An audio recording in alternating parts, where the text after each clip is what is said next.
গণভোটের চেয়ে মনে হয় আলুর ন্যায্য মূল্য পাওয়াটা অনেক বেশি গুরুত্বপূর্ণ।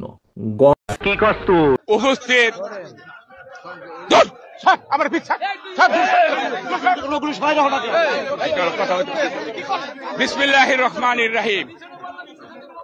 সম্মানিত সাংবাদিক ভাইয়েরা,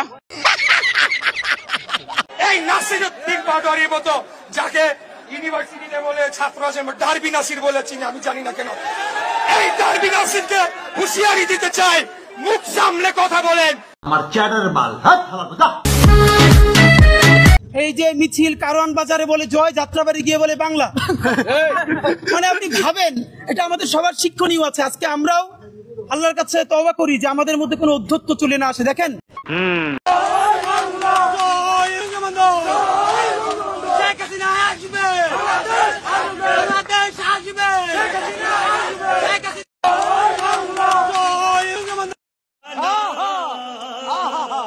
তোমার নাম কি?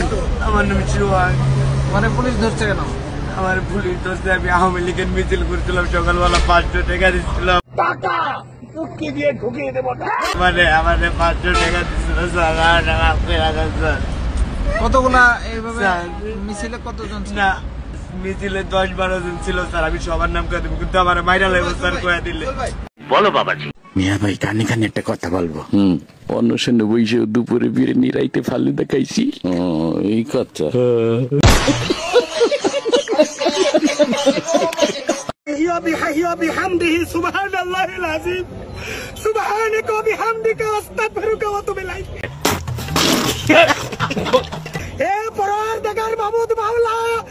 দক্ষিণে পূর্বে পশ্চিমে যেদিকে তাকাই সেদিকেই তুমি আছো। আর কর্মসূচি দিব না।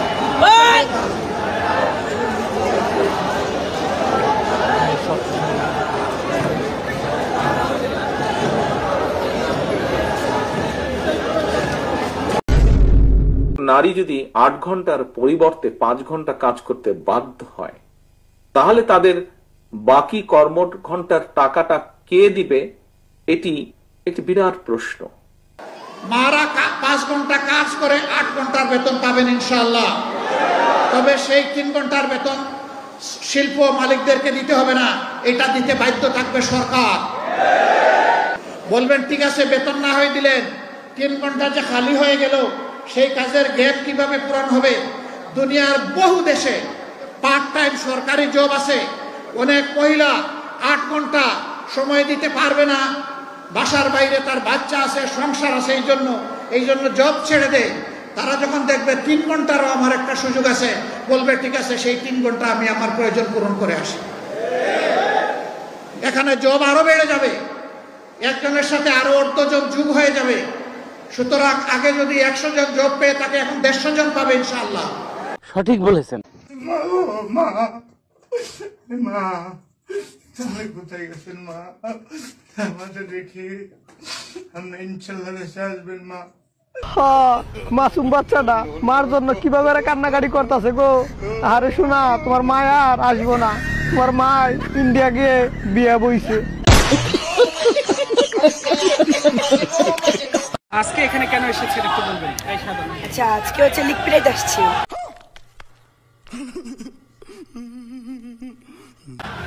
লিগ পিটানোর জন্য। লিগের কর্মসূচি হচ্ছে আজকে লকডাউন, আজকে ওরা আপাকে দেশে ফিরে আনবে, আমাদের কর্মসূচি ওকে পেটানো।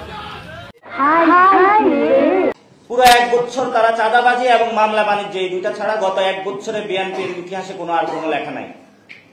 বিএনপির যদি 1 বছরের সফলতা বলেন, তাদের 2টা সফলতা, একটা হলো চাঁদাবাজি আর একটা হলো মামলাবাজি। এই 2টা ছাড়া তাদের কপালে আর কোনো সফলতা নাই। তো এই 2টা নিয়ে তারা জনগণের সামনে যায় ভোট চাবে, ভোট নয়, মানুষ তাদেরকে জুতা দিবে। এর সঙ্গে তুই ঠিক কথা বলেছিস। এতদিন তো 31 দফা বইলা বহু সংস্কারের কথা বলছেন, এখন যখন রাষ্ট্র সংস্কারের কথা হচ্ছে, এখন কেন ডিসেন্ট দিচ্ছেন? আমরা হুঁশিয়ার করতে চাই, সাবধান হয়ে যান। ছাত্র জনতা ঘুমায়নি। জুলাইয়ের মাধ্যমে যে প্রজন্ম তৈরি হয়েছে, তারা আর কাউরে ভয় পায় না। রাষ্ট্র সংবিধানের ভিত্তিতেই হয়, তাহলে তো আমাদের নির্বাচনই হওয়ার কথা 2029 সালে।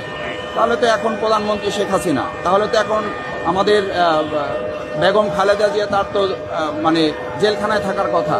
আমাদের সালাউদ্দিন সাহেব যিনি কথা বলেন, তার তো শিলংয়ে থাকার কথা। হ্যাঁ ভাই, ঠিক আছে, 100% ঠিক আছে। আমরা আগামী দিনে বিএনপি জামাতকে রাজপথে নামতে দেব না। আপনারা এক আছেন? আপনারা এক আছেন? আমরা ওদেরকে নামতে দেব না। মাত্র সময় নাই। তো অসাধারণ সফল একটা লকডাউন।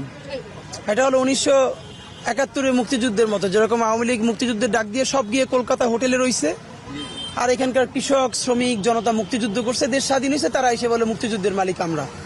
এখন তারা একটা অনলাইনে লকডাউন করতেছে।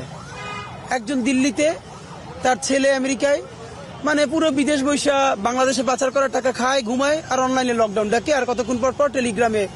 তো এইটার মধ্য দিয়ে যে এখানে বোকা স্টুপিড যে শ্রেণীটা আওয়ামী লীগের, এরা বের হয়ে কুকপাক দেয় আর জেলে যায়, মাঝে মধ্যে পাবলিকের গণদোলাই খায়। তো এবং এরা এইটুকুন বুদ্ধিশুদ্ধি আল্লাহ এদেরকে দেয় নাই যে যাদের নেত্রী আপার মতো মা, মায়ের মতো আপা, তারা হেলিকপ্টারে পালানোর সময় নিজের বোন ছাড়া কাউরে বইলেও যায় নাই যে তোমরাও পালাও আমিও পালাই। ঠিক বলেছো। আচ্ছা, আর একটা জিনিস দেখেন, মজার জিনিস, ছাত্রলীগের স্লোগান শোনা। গণতন্ত্রের কোন মানুষ কন্যা আছে?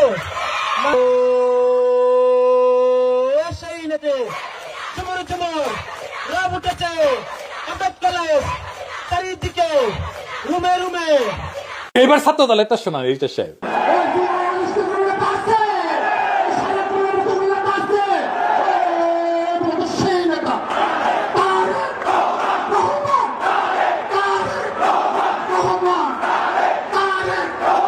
দেখেছেন সেম টু সেম।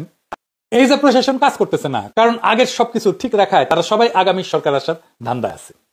বলো কি, তুমি সত্যি বলছো?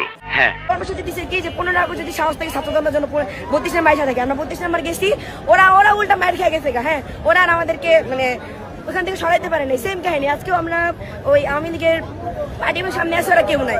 ওরা প্রতিবার হয়রানি করার জন্য আমাদেরকে বলে ওদের কোনো সময় আজকে থেকে 15 বছর পরে, 1 বছর 100 বছর পরে কি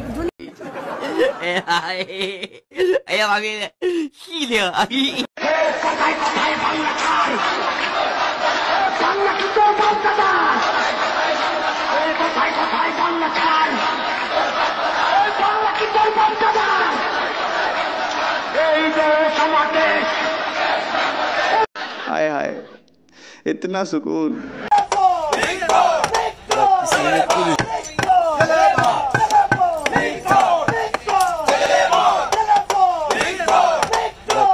পুলিশ